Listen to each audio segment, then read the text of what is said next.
This is going to be the Zerbi 4231 updated that scores over 4 goals a game. You're going to need to add it to them tactic folders, trust me. Be sure to smash a like and subscribe to the channel. Let's get into it. So first up is going to be his current team, Brighton, where we nearly had one of the most record-breaking seasons I've ever seen. Firstly, let's take the positives. We do win the Premier League, somehow, over Liverpool, Manchester United and Manchester City, who make up the remaining 4 places. Europa League, we get to the final where unfortunately Liverpool said, you know what, Josh? Have a bit of humbling in a 5-2 defeat. I'm not going to hide the fact that happened. And the FA Cup as well. Yeah, I don't want to talk about that one. I don't know what happened at all. I don't even know how that's possible, to be honest with you. A 9-0 loss. I don't want to talk about it, to be fair. But we'll carry on and we're going to move on. That happens in Football Manager sometimes. I do not know what happened, what team we played. We will go and have a look, actually, because that is something I do want to find out. The Carabao Cup, we got knocked out in the semi-finals by Tottenham Hotspur. But back to the Premier League, the main attraction. Evan Ferguson with 32 goals. João Pedro with 31. Treble, rank 1, 2 and 3 when it comes to the average rating. Ansu Fati with 19 assists, obviously the loanee. João Pedro with 15 assists as well, rank 1 and rank 2. João Pedro joint second with Mo Salah for the Player of the Match awards. And going over to the stats, yeah, we're going to be in some. Most points per game at 2.29, most goals at 126, most shots at 649. Possession-wise, we're going to be up there as well with 56% of the ball, doing everything that we expect of this Brighton team. Defensively, we're going to be in 7th place when it comes to the conceded, and clean sheets joint 6th with Arsenal. But in the areas I wanted to perform with the Zerbi tactic, we're hitting every single nail on the head. Now, going over to this wonderful data hub, it is going to be 3.32 goals in the Premier League, which is still a very high stat line. 1.39 conceded, but again, it really does not matter when you're scoring over 3.3 goals. It's not going to affect you at all. Over 17 shots every single game, and 88% pass completion, and a tackle win ratio coming in of 75.12. Let's go and see what happened in that Sheffield game. I don't know what's happened here. Can someone please investigate this? Obviously, I know I do use the same team selection, but I was under the impression they would rotate players, okay? I have had 4 injury, actually more than that. I have had 6 injuries in this game, which have resulted in players having to come off. That is not good. No wonder why they won 9-0. That is shocking. Let's go and watch some real highlights. We're going to treat ourselves and watch the first leg of the, I believe this is the Europa League semi-finals, actually, which we got off to a flying start against Roma. Obviously, a very strong team in this game, 1-0 up inside of 10 minutes. And when I say strong, that's strong to the point where they actually do get a way back into the game inside of 20-odd minutes in. But you know Brighton, you know my tactics. Of course, there's a way back into the game. Webster into Milner, into Ansu Fati, who's going to run at the back line through to Esteban, into Ferguson. Absolute incredible finish right into the top right corner. Pellegrini now loses it into Veltman, who's going to drive forward into Fati on the left-hand side. In the middle into Ferguson, who did have an incredible season. Over 50 goals, by the way, scored for this individual. Webster out wide now into Veltman again. He's going to take a touch, drive past in the middle into João Pedro. And this Roma team cannot stop these crosses. They really can't. One more goal now coming in from the left-hand side. A great direct ball there through to Pedro. He actually squares it. It's beautiful. It's elegant. It's a goal. Obviously, a team he managed in previous times, that is going to be Shakhtar. When we come out, we absolutely stampede the Premier League. Incredible stuff there. We also do win the Ukrainian Cup in a quite comfortable fashion in 3-2 over Dynamo Kiev. It was a very comfortable game, although the result might seem otherwise. A very comfortable game there. The Champions League, unfortunately, wasn't the best display, and we knocked ourselves out in the Europa League, so it's a bit unfair to see how far we potentially could have got. But going over to this Premier League, we can see right now we didn't lose a game. 27 wins, only 3 draws there, all very close games. We are going to pick up the 2nd and 3rd when it comes to the goal scorers, also with the average rating, and we've got to pick up 1st, 2nd and 3rd for the most assists and the most clean sheets. We literally took over football. We really did. Most points per game at 2.8, nearly a perfect 3. 122 goals, over 600 shots, 159 shots against, 66% possession. Remarkable. Fewest conceded at 23, and the most clean sheets coming in at 14. There is literally nothing we done wrong at all. Daytime is going to be 4.07 goals per game. This is going to be the tactic at its best. 0.77 conceded per game, over 20 shots a game, an 88% pass completion, and a tackle win ratio coming in at 76. 5.42. We're going to watch a game with some goals. There's 6 to the win here in the league. Quite a comfortable game, as you can imagine. We go 1-0 up here inside of 16 minutes. A great bit of give and go play and a great finish into the bottom left-hand corner. We love to be seeing this from the Zerbi tactic. Again, on the left-hand side, back into the middle, little touch inside, back into the middle, and almost pretty much a duplicate goal of the first one. The same area, the same shot, a penalty this time into the same corner. The left-hand corner seems to be the sweet spot this game, as we are going to play through the middle again, spreading it out wide to the right back, who's going to drive at the back line, back inside, and it is going to be Gomez tucking the ball away finally.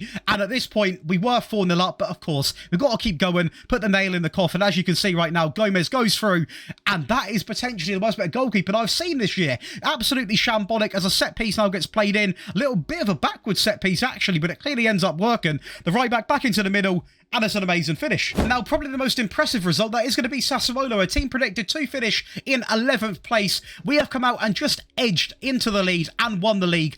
Not by a lot, I will be honest. AC Milan only 3 points behind, but at the end of the day, we are 11th place predicted, man. We've done remarkable. There's no hiding that. The 4 losses are going to be against Cagliari, Brianza, Juventus, and Torino. Nothing to really worry about there, in my opinion. And top goal scorer, top average rating, second most assists, the most clean sheets.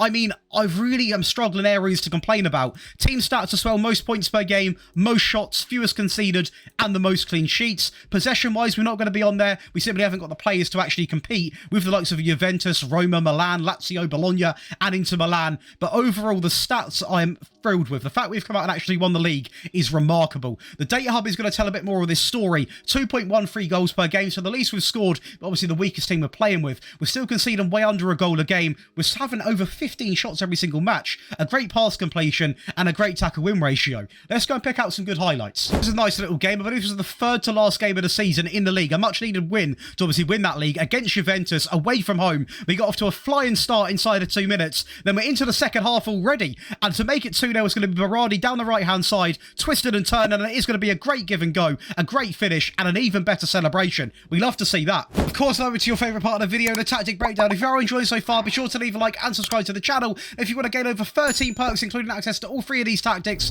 mobile and console tactics, early videos, early tactic release, priority in the rebuild and tactic requests, one-on-one tactical help, access to the monthly giveaways, which at the moment is £100 on PayPal. You can come over and join the Patreon, where you can find the other 3,000 people. Loads of things to do, loads of opportunities. Come and get involved by clicking the link in the description and also following on screen. But let's go over and talk about the Zerbi new tactic. So it was highly requested from you guys ever since I done the first one near the beta, and I had to get it dropped for you boys. So it is going to be a super keeper coming in simply on the default instruction, a wing back on the right on support on take fewer risks, run wide, stay wider, and also tackle harder. A central defender on the right hand side is going to be on defend on tackle harder, which is going to be exactly the same as the left hand sided one. The wing back on the left is actually to be set to attack instead of support on take fewer risks, run wide, stay wider, and also tackle harder. Going over to the midfield, the only area I would really recommend not changing, a DM on support on tackle harder, partnered with a deep line playmaker on support on tackle harder.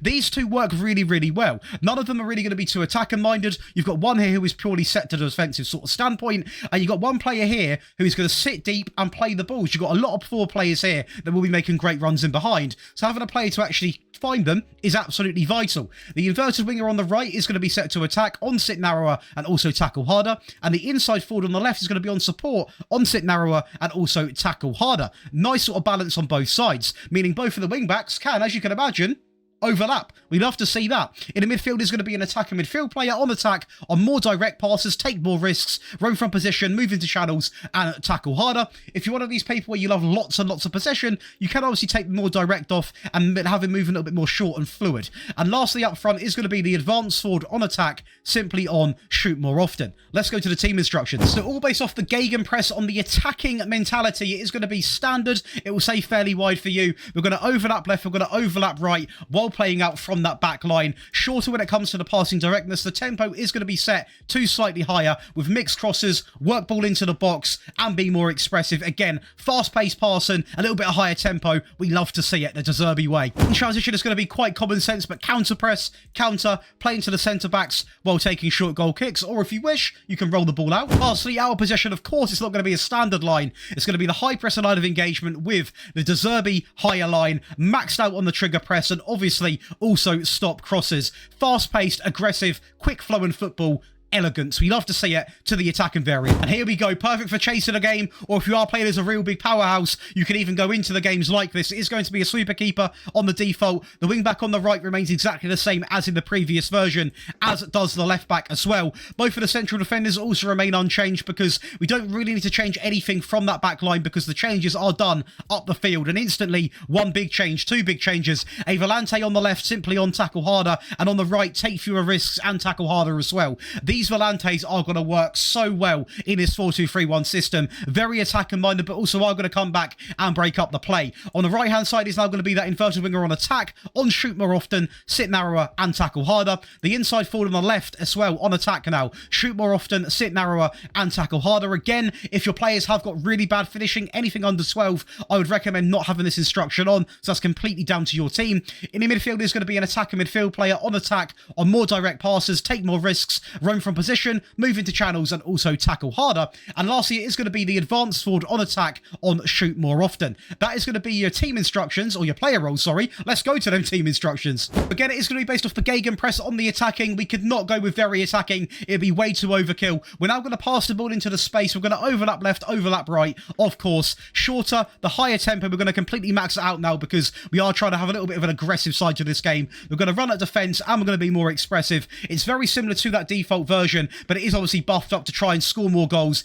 and get you that important goal. So when you get back into a game, boost your goal difference, whatever it is you're trying to get this goal for, this is going to do the trick. The transition is going to be take short goal kicks, play to the centre backs, counter press, and of course, we're in a rush. Distribute quickly. Again, when you need a goal, it's fairly common sense. If you're playing with a higher line, go to the much higher defensive line. We're going to max out that press. We're going to get stuck in, and we have still got to stop crosses. Now you've got this one, you're now going to need a tactic to defend the game. Let's go over to it. And that is going to be the defensive variant of the Zerbi 4-2-3-1. The goalkeeper remains the same. The wing back on the right is going to be exactly the same as on the left. So now both are going to be on support, on take fewer risks, run wide, stay wider, and tackle harder. The reason why they are still going to be getting forwards is because I still want to score goals in this system. They can't just be completely sat back doing nothing because we've got a very defensive midfield partnership going on right here. Now, both of the central defenders are going to be on defend, both on tackle harder, and to protect this wonderful back four is going to be a DM on the right, as we saw in the previous version, on take fewer risks and tackle harder, and next to him is going to be a DM on defend, on tackle harder. So we're going to have like a 2 block before they even get to the back four. Very defensive, but yet very effective also going forwards, as we still maintain that inverted winger on support, on pass it shorter, roam from position, sit narrower, and tackle harder. On the left is going to be the inside forward on support, on pass it shorter, roam from position, sit narrower, and tackle harder. In the midfield is going to be that attacker midfield player, on shorter, take more risks, roam, move into channels, and tackle harder. And what you're going to notice with these three is it's beautiful to watch. It really is. Because these players are all going to play it short to each other. They're all going to be roaming, sort of interchanging where they're going, all swapping positions. Really fluid football. And they all result in feeding the advanced forward on attack on shoot more often. It's really beautiful to watch to the team instructions. Now we're going down much more of a possession-based route. It's still going to be the gegenpress, but this time it is going to be on the balance mentality. And we're simply going to play out from the back. We're going to dribble less. Again, a very key instruction for maintaining really high levels of the ball. We're going to have this set to much shorter, and we are going to work the ball into the box. And this is going to be a bit of a slower paced tactic, but it's very fun to watch. You have high levels of possession. You're going to dominate everyone you play, and if you need to score a goal, you can obviously switch back to that attacking tactic, or simply untick work ball into the box. Maybe take dribble less off if you need to do so, but this is going to have so many good levels of possession. It's going to be amazing. In transition, we're going to counter press when we have lost the ball because we want to get it back so we can have the ball. We're going to play to anyone across the back line while taking short goal kicks. Past the out of possession, we are going to go and deploy that high press line of engagement. We're going to rock with the standard line. We're going to go with much more often when it comes to the trigger press. We're going to trap inside, and of course we are going to stop the crosses. And that's going to give you boys 3 variants of the Zerbi tactic for PC. Now let's go to console and the mobile. Stick around. And you bet ya, we enjoyed a very good season with Shakhtar on console as well. We come out and win the Ukrainian Cup in a very convincing 1-0 win over Dynamo Kiev. Quite fascinating, we actually beat them twice on PC and obviously also on the console version as well. The league is going to be very impressive as well. As we can see right now, we are going to be scoring 30 goals from C-Cam, which is ridiculous. 1 loss coming in, and that is going to be against Dynamo Kiev, of course it is. But other than that, it's nearly a perfect record. 25 wins, 4 draws, 1 loss, no competition at all in the league. We pick up 1st, 2nd, and 3rd in the average ratings, and first and second, in the assist category as well. Second place in the shout-outs as well, or shutouts, that is clean sheets, I believe.